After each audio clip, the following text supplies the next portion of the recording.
नमस्कार, मैं रीनू यादव आप सभी दर्शकों का अन्नदाता कार्यक्रम में स्वागत करती हूं।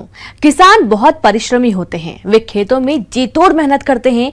जो अनाज, फल और सब्जियां उगाते हैं, हमारे देश की अर्थव्यवस्था का लगभग समूचा भार उन्हीं के कंधों पर ही है। ऐसे ही भारतीय किसानों को खेती बाड़ी से जुड़ी बहुत सी नई, रोचक और लाभकारी जानकारियां देने के लिए हर रोज सुबह हम आपके साथ आते हैं। तो चलिए कार्यक्रम शुरू करने से पहले देखते हैं क्या है आज के अन्नदाता में।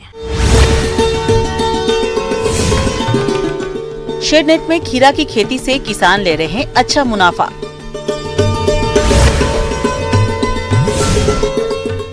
दुधारू पशुओं से स्वच्छ दूध उत्पादन की तकनीक।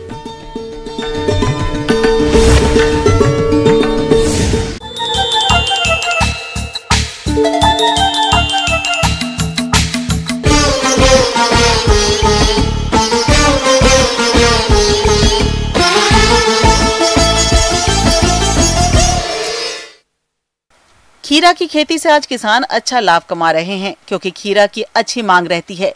पहले खीरा की खेती आमतौर पर गर्मियों में खुले खेत में की जाती थी, लेकिन आज खेती में भी तकनीकी विकास के चलते खेती का रूप बदल चुका है और अधिकतर फसलों का उत्पादन पूरे साल किया जा रहा है, जिसके लिए खेती की संरक्षित तकनीक को अपनाया जा रहा है। इसी के अंतर्गत आज आपको मिलवा रहे हैं हरियाणा करनाल के प्रगतिशील किसान पंकज मेहता से, जो शेडनेट में खीरा की खेती से अच्छा मुनाफा कमा रहे हैं।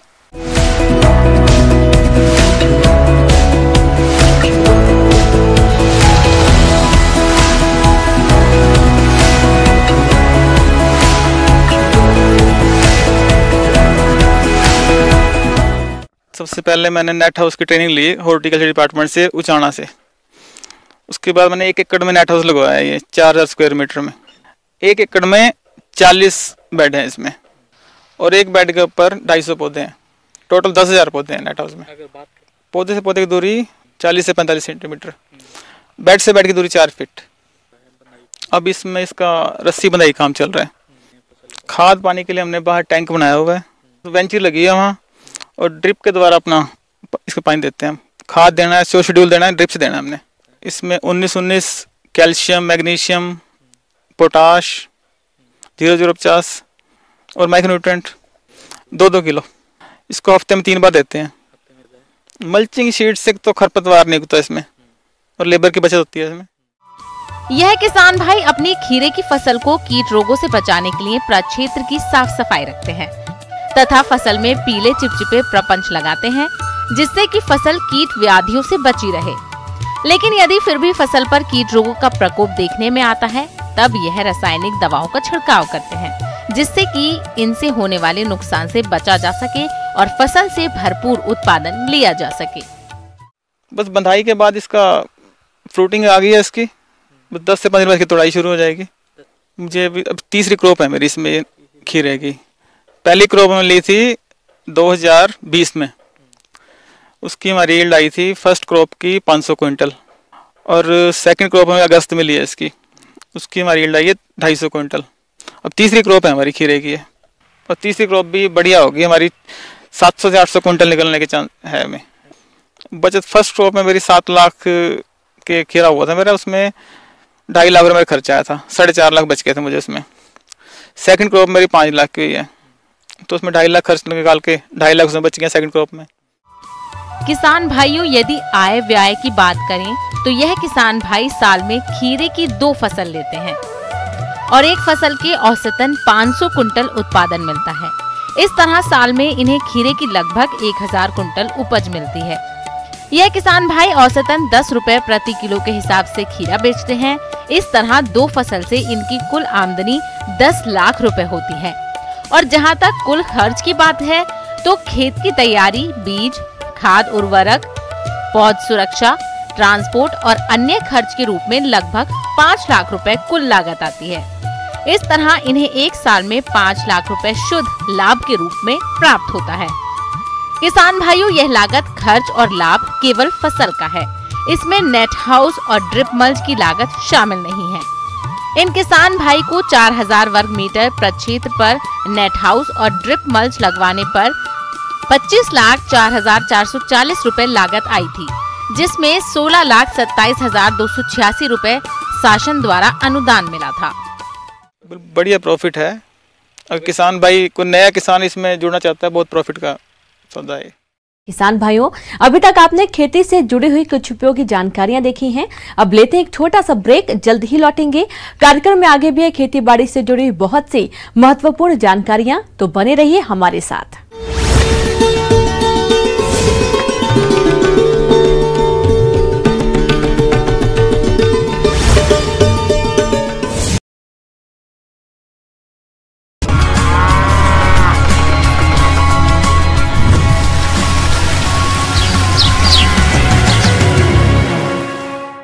ब्रेक के बाद आप सभी दर्शकों का अन्नदाता में स्वागत है। चलिए अब रुख करते हैं अगली कड़ी की ओर।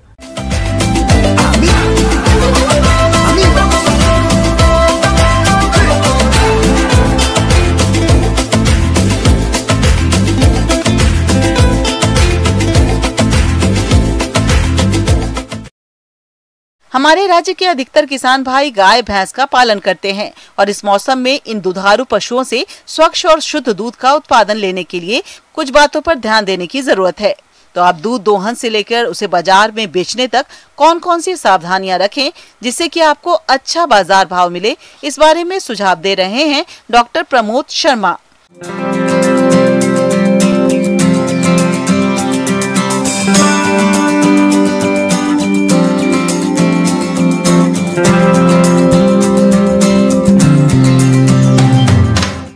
किसान भाइयों, आज हम चर्चा करेंगे कुछ स्वच्छ एवं शुद्ध दुग्ध उत्पादन।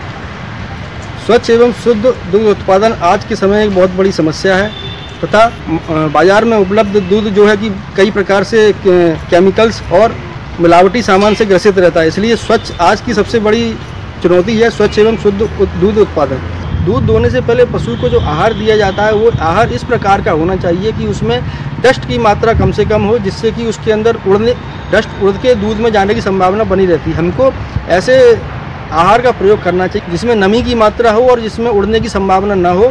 कई प्रकार की फसलें हैं, जैसे प्याज है, पत्ता गोभी है, मूली है, किसान भाई उसको बटोर कर जानवरों को खिला देते हैं। ऐसे जानवरों के दूध में एक विशेष प्रकार की गंध आ जाती है जिससे कारण उसको पीने के एक्सेप्टेबिलिटी खत्म हो जाती है तथा वह दूध अमानक हो जाता है। आहार जो प्रयोग में लाना चाहिए जिसमें किसी प्रकार की गंध या बदबू ना आए, जिससे कि हमारा दूध अमानक ना हो। हमारे कुछ पशुपालक भाई गाय तथा भैंसों का दूध निकालते समय लापरवाही करते हैं, जिसके कारण दूध की गुणवत्ता तो खराब होती ही है, साथ ही साथ ऐसे दूध का सेवन करने वाले लोगों के स्वास्थ्य पर भी बुरा प्रभाव पड़ता है। इसलिए आप दूध दोहन के समय कौन कौन सी सावधानी रखें, आइए जानते हैं। आवास एक ऐसी जगह है जहां पर जानवर अपना 100% समय व्यतीत करता है। इसके लिए सबसे पहले हमें आवास की साफ सफाई का विशेष ध्यान रखना चाहिए। दूध दोहने से पहले आवास को अच्छी तरह से झाड़ना चाहिए। उसके अंदर जितने भी कचरा है, मिट्टी है, उसको साफ कर देना चाहिए तथा उसके अंदर पानी का छिड़काव कर देना चाहिए, जिससे कि दूध दोहते समय दूध के अंदर किसी भी प्रकार की मिट्टी या डस्ट ना जाए, किसी भी प्रकार का उसमें गंदगी ना जाए। आवास के चारों तरफ जो भी मकड़ी के जाले लगे हैं या ऊपर जो भी गंदगी है उसको अच्छे से साफ कर देना चाहिए तथा हर 2 या 3 महीने के बाद उसको चूने से पुताई करते रहना चाहिए। प्रयास ये करना चाहिए कि जानवर के दूध दोहने का कक्ष अलग संभव हो। अगर संभव नहीं है तो इस बात का विशेष ध्यान रखना चाहिए कि दूध दोहते समय आसपास कोई भी बाहरी व्यक्ति प्रवेश नहीं करे, चाहे वो दूध लेने वाले हों या कोई भी हो। फिर आती है पशु की रखरखाव। दूध दोहते समय पशु का विशेष महत्व है। पशु के दूध दोहने से पहले पशु के अयन, पशु के थन को अच्छी तरह साबुन के पानी से धोना चाहिए। उसके बाद गुनगुने पानी से उसके थन को और अयन को अच्छे से साफ कर लेना चाहिए। उसके नीचे के हिस्से में किसी भी प्रकार की मिट्टी, कीचड़ या धूल नहीं होनी चाहिए, जो कि दूध में जाने की संभावना बनी रहे। ग्वाले का प्रबंधन। ग्वाले के प्रबंधन में सबसे प्रमुख है कि उसके हाथ दूध दोहने से पहले अच्छे से साबुन से धुले हुए हों। अगर साबुन उपलब्ध नहीं है तो निरमा या किसी ऐसी केमिकल से साफ करना चाहिए जिससे कीटाणु मर जाए। और ग्वाले को किसी भी प्रकार की ऐसी बीमारी जैसे खांसी, जुकाम या ऐसी टीबी, तपेदिक, ऐसी कोई भी प्रकार की बीमारी ना होनी चाहिए जो कि ग्वाले के द्वारा जानवर में या दूध में संक्रमित हो सकती है। ग्वाले को इस बात का ध्यान रखना चाहिए कि वह दूध दोहने से पहले या दूध दोहते समय न तो पान, गुटखा, सुपारी इस तरह का इस्तेमाल नहीं करे। ग्वाले को दूध दोहते समय पर्याप्त साफ कपड़े पहनना चाहिए। प्रयास करना चाहिए कि जो भी कपड़े पहने वो साफ हों, धुले हुए हों तथा संक्रमित रहित घोल में डुबोकर उपयोग किए गए हों। दूध दोहन करने वाले ग्वाले के नाखून कटे हुए होने चाहिए तथा उसे अपने सिर पर कपड़ा बांध लेना चाहिए। दूध निकालते समय धूम्रपान नहीं करना चाहिए। ग्वाले को पूर्ण हस्त विधि से ही दूध निकालना चाहिए। उसके बाद बर्तनों का प्रबंधन। दूध दोहने के लिए एक विशेष प्रकार के बर्तन, जिसको कि मिल्किंग पेल बोलते हैं, का उपयोग करना चाहिए। इसमें इसकी बनावट इस प्रकार से यू शेप में रहती है कि इसमें आसपास की गंदगी, धूल, डस्ट जाने की संभावना बहुत कम रहती है। और दूध संग्रहण करने वाले बर्तनों को दूध बांटने के बाद में तुरंत बाद उसको अच्छे साबुन से और गुनगुने पानी के साथ साफ करने के बाद उसको साफ करके धूप में रख देना चाहिए। संभव हो तो धूप में रख देना चाहिए, नहीं तो छाया में उल्टी करके उनको सुखा लेना चाहिए। अगर उसके अंदर दूध की मात्रा जरा सी भी एक रत्ती भी रह गई तो वो हमारा अगला जो दूध है उसको ख़राब कर देगा, फट जाएगा, जिससे कि बहुत अधिक नुकसान होने की संभावना बनी रहती है। इसलिए जो मिल्किंग की पेल्स हैं या दूध दोहने वाले बर्तन हैं उनकी साफ़ सफाई अति आवश्यक है। दूध जाने के बाद इसको तुरंत बंद करके छान के कपड़े से छान कर इसका फर्दर प्रयोग में लाने के लिए प्रोसेस में लाना चाहिए। कुछ बीमारियां जैसे कि टीबी, तपेदिक, कनेला, ऐसी बीमारियां जिसके कारण दूध के खराब होने की संभावना रहती है तथा जिसके कीटाणु दूध में जाकर मनुष्यों के स्वास्थ्य के लिए हानिकारक हैं, ऐसे जानवरों के दूध को उपयोग नहीं करना चाहिए तथा उसको डिस्कार्ड कर देना चाहिए।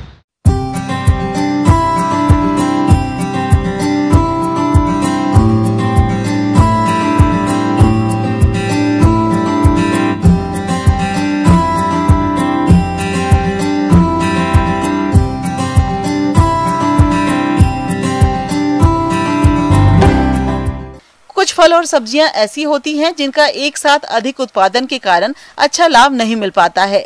इसलिए ऐसी फल या सब्जियों का सह उत्पाद तैयार करके इसको लंबे समय तक रख सकते हैं और अच्छा लाभ कमा सकते हैं।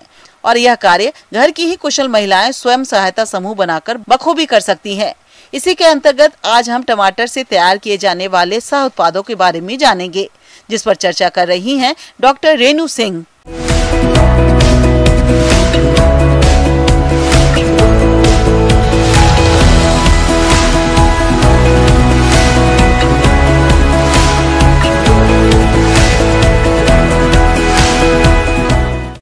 जैसा कि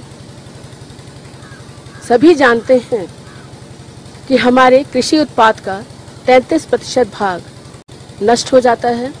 उन्हें नष्ट होने से बचाने के लिए अगर हम कुछ सावधानियां बरतें तो हम अपने उत्पाद का संपूर्ण प्रयोग कर सकते हैं। फल व सब्जियों के प्रसंस्करण द्वारा कुछ फल सब्जियां ऐसी होती हैं जो बहुत जल्दी खराब होती हैं। ऐसी फल सब्जियों का बाजार भाव अगर अच्छा नहीं मिले तो इनका बाई प्रोडक्ट बनाकर बाद में प्रयोग में लाया जा सकता है या बाजार में बेचा जा सकता है। जैसे कि टमाटर का जब सही दाम नहीं मिलता, बहुत अधिक उत्पादन हो जाने पर तो हमें आर्थिक क्षति होने लगती है। और एक समय ऐसा भी आता है कि हमारे खेत में टमाटर फसल के रूप में खेतों में ही सड़ने लगता है और जानवर भी उन्हें नहीं खाते। बहनों व भाइयों, हम टमाटर का संरक्षण करके इन्हें वर्ष भर सुरक्षित रख सकते हैं। अप्रैल और मई के माह में जब हमारा उत्पादन बहुत अच्छा हो टमाटर का और समुचित दाम बाजार में न मिल रहा हो, उसका बाजार मूल्य काफी गिर गया हो, तब आप ध्यान दें कि आप टमाटर का पाउडर बना सकते हैं। बहुत ही सरल विधि है। आप स्वस्थ पके हुए टमाटर लें जो कि दाग रहित हों, किसी भी बीमारी से ग्रसित ना हो। इन्हें धुलकर साफ सूती कपड़े से पोंछ लें। साफ सूखी सफेद पॉलीथीन की शीट पर टमाटर को गोल गोल गोलाकार आकार में काटकर कड़ी धूप में सुखाएं। 2 से 3 दिन में यह चिप्स की तरह सूखकर अलग हो जाएगी, शीट से अलग हो जाएगी। आप हाथ से इसका पाउडर बना सकते हैं, मिक्सी में भी इसका पाउडर बना सकते हैं और सूखे साफ किसी भी कांच या प्लास्टिक के जार में संग्रहित करें। बहनों, यह साल भर खराब नहीं होता।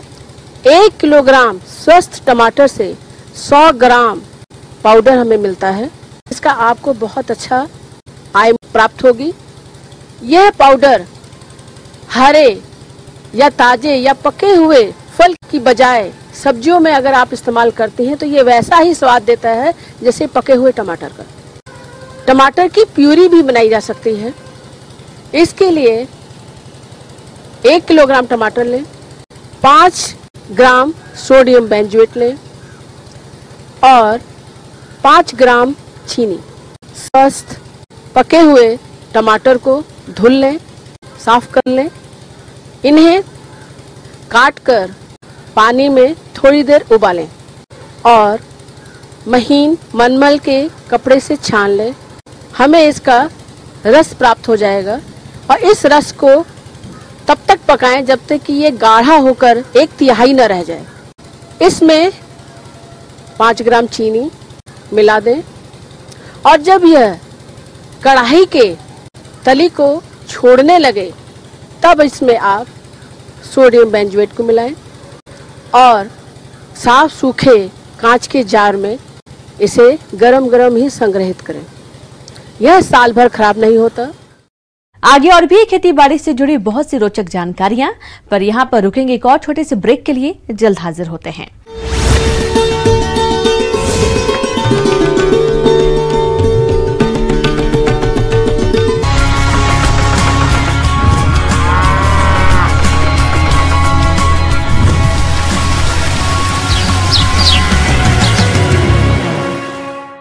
ब्रेक के बाद एक बार फिर से आप सभी दर्शकों का अन्नदाता कार्यक्रम में स्वागत है। बढ़ते हैं अगली प्रस्तुति की ओर।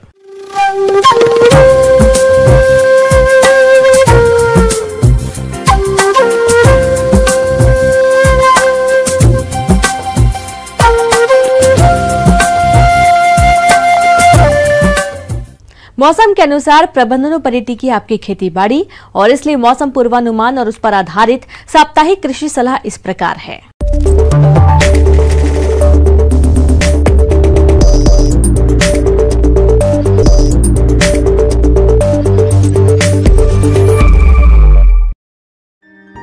ग्रामीण कृषि मौसम सेवा मौसम पूर्वानुमान एवं कृषि सलाह जयपुर द्वारा भेजे गए मौसम पूर्वानुमान रिपोर्ट के आधार पर किसान भाइयों को सलाह दी जाती है कि कोरोना के गंभीर फैलाव को देखते हुए किसान भाई भारत सरकार की सलाह का सख्ती से पालन करें और स्वयं की उचित देखभाल, व्यक्तिगत स्वच्छता, मास्क का उपयोग, साबुन से उचित अंतराल पर हाथ धोने तथा एक दूसरे से सामाजिक दूरी बनाए रखने पर विशेष ध्यान दें। कुसमांड कुल की ग्रीष्मकालीन सब्जियां लेने के इच्छुक किसान भाई इनकी बुआई करें। कद्दू में पूसा विश्वास, पूसा अलंकार, अर्का चंदन, टिंडा में बीकानेर ग्रीन, दिल पसंद, टिंडा लुधियाना, अर्का टिंडा, ककड़ी में अर्का शीतल, खरबूजा में दुर्गापुरा मधु, खीरा में बालम खीरा, पूसा संयोग, लौकी में Pusa Summer Prolific Long, Pusa Summer Prolific Round, Pusa Manjari, Pusa नमीन, पूसा मेघदूत, अर्का बिहार, करेला में कोयम्बटूर लौंग,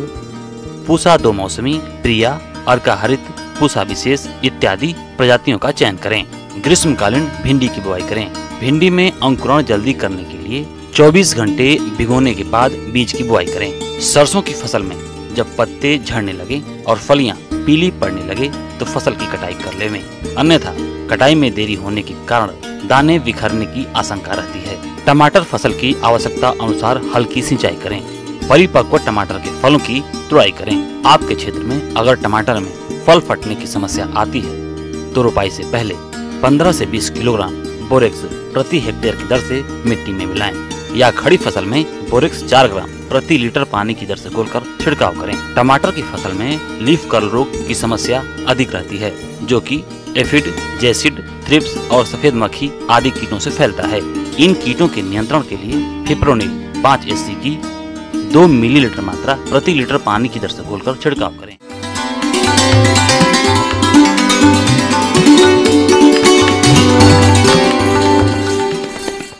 अन्नदाता हेल्पलाइन निःशुल्क फोन संपर्क सेवा के माध्यम से आपके द्वारा पूछे गए प्रश्नों में से 1 या 2 महत्वपूर्ण प्रश्न को हम अपने कार्यक्रम में शामिल करते हैं, और इसी के तहत आज का चयनित प्रश्न और उसका जवाब इस प्रकार है। आज की अन्नदाता हेल्पलाइन में हमने जिस प्रश्न को शामिल किया है उसे पूछा है कीरत उदयपुर के सहदेव कुमार ने। आपने सागौन की बागवानी के बारे में जानकारी चाहिए है तो इसके लिए देखिए कार्यक्रम का यह अंश।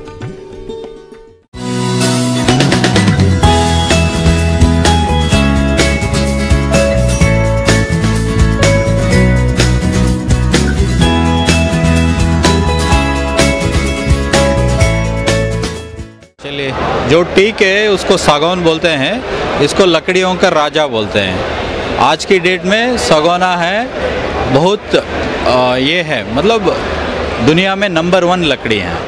सागौन की लकड़ी बहुत कम सिकुड़ती और बहुत मजबूत होती है। इस पर पॉलिश जल्द चढ़ जाती है जिससे ये बहुत आकर्षक हो जाती है। कई 100 साल पुरानी इमारतों में ये ज्यों की त्यों पाई गई है। सागौन को दीमक नुकसान नहीं पहुंचा पाता है। सागौन की लकड़ी का उपयोग जहाजों, नावों, भवनों की खिड़कियों, दरवाजों, उत्कृष्ट कोटि के फर्नीचर के निर्माण में होता है। चलिए, इसका जो खेती के बारे में जो चाहिए जानकारी आपको, इसका अच्छा किस्म मान के चलेगा। वैसे तो वैरायटी तो नहीं है, ये मशहूर सागौन है, मलबार सागौन बोलते हैं और अल्लापल्ली सागौन है। गुजरात का जो पाया जाता है वो भी बहुत अच्छा है, जो बोट मेकिंग में इस्तेमाल करते हैं। मध्य प्रदेश से उसको सेंट्रल प्रोविंस टीक बोलते हैं। मध्य प्रदेश का जो बालाघाट है वहाँ का बहुत अच्छा सागौन है। पौधा आपको बलाई पौधाशाला में आपका बीजू का भी मिलेगी और कलम जो क्लोनल टीक बोलते हैं। और आज की डेट में कुछ कंपनियां टिश्यू कल्चर भी निकालती हैं, सरकारी कंपनियां भी तैयार करते हैं। टिश्यू कल्चर भी बहुत अच्छा है। जो पुराने अपना जो यहाँ कर रहे हैं रूट शूट का है, उसको जो हम बोलते हैं स्टंप प्लांटिंग बोलते हैं। उसमें क्या रहता है, बीजू पहले बो देते हैं क्यारियों में, नर्सरियों में। जब वो अंकुरण हो जाएगी 1 साल के बाद उसको उखाड़ देते हैं, फिर ऊपर का हिस्सा निकाल देते हैं, फिर थोड़ा जड़ का हिस्सा निकाल देते हैं, वो रूट शूट बन जाता है। वही पौधा आप वन विभाग में आप चले जाइएगा, वहाँ से भी मिल जाते हैं। फिर हम लोग भी जो तैयार कर रहे हैं वही तरीका है जो पौधों का। मान के चलेगा 1 बाई 1 मीटर गड्ढे खोदेंगे, 1 मीटर क्यूबिक मीटर का गड्ढे, फिर उसमें 1 तसला 2 तसला सड़ी काट डालनी है। थोड़ा दीमक के लिए तिमेट एक दवा आती है, डालनी है। इसका जब रोपाई करनी है, शुरुआत में 2 बाई 2 मीटर पे इस पर रोपनी है। सागौन के पेड़ वैसे तो 25 से 30 साल में तैयार होते हैं, लेकिन रोपण की नई तकनीक को अपनाकर आप 8 से 10 साल के बाद से ही फायदा उठा सकते हैं। इस तकनीक में 2 गुना 2 मीटर की दूरी पर पहले रोपाई करते हैं। इस तरह 1 एकड़ में लगभग 1000 पेड़ लगेंगे। 8 साल के बाद बीच का पेड़ निकाल कर बेच दें। अब आपसी दूरी हो जाएगी 4 मीटर और प्रति एकड़ 250 पेड़ बचेंगे। 15 या 16 साल बाद फिर से बीच का पेड़ निकाल कर बेच दें। अब आपसी दूरी हो जाएगी 8 मीटर और प्रति एकड़ 62 पेड़ बचेंगे, जो कि 25 से 30 साल बाद पूर्ण रूप से तैयार होंगे, जिनकी कीमत 40 से 50 हजार रुपए प्रति पेड़ होगी, जो कि लगभग 30 से 32 लाख रुपए की होगी। इसके अलावा पहले भी आप 15 से 20 लाख रुपए की आमदनी ले चुके होंगे। इस तरह से एकड़ में सागौन की बागवानी से 50 से 55 लाख रुपए 25 से 30 साल में कमा सकते हैं।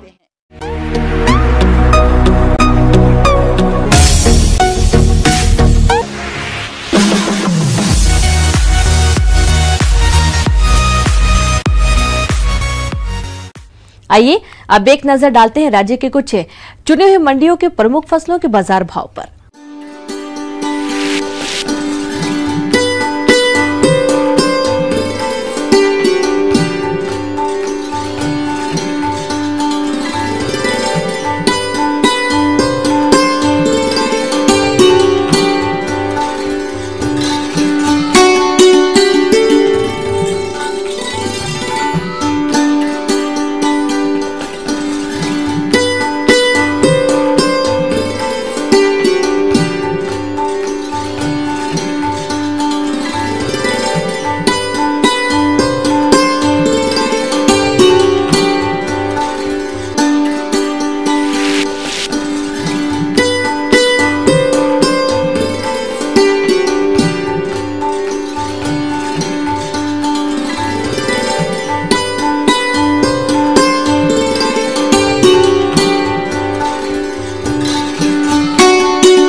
किसान भाइयों, अन्नदाता आपकी सेवा के लिए संकल्परत है।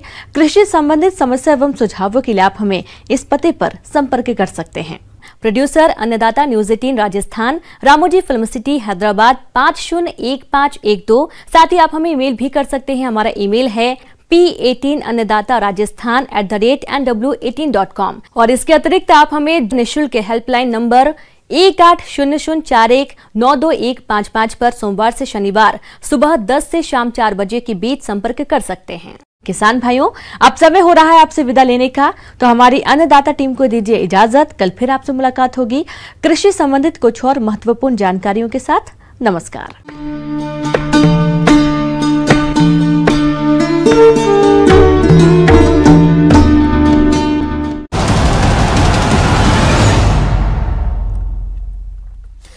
नमस्कार, स्वागत है आप सभी का। आपके साथ मैं हूं स्वप्निल।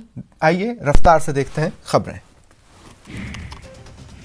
त्रिवेंद्र सिंह रावत ने मंगलवार को उत्तराखंड के मुख्यमंत्री पद से इस्तीफा दिया। भाजपा के भीतर असंतोष के चलते उन्हें इस्तीफा देना पड़ा।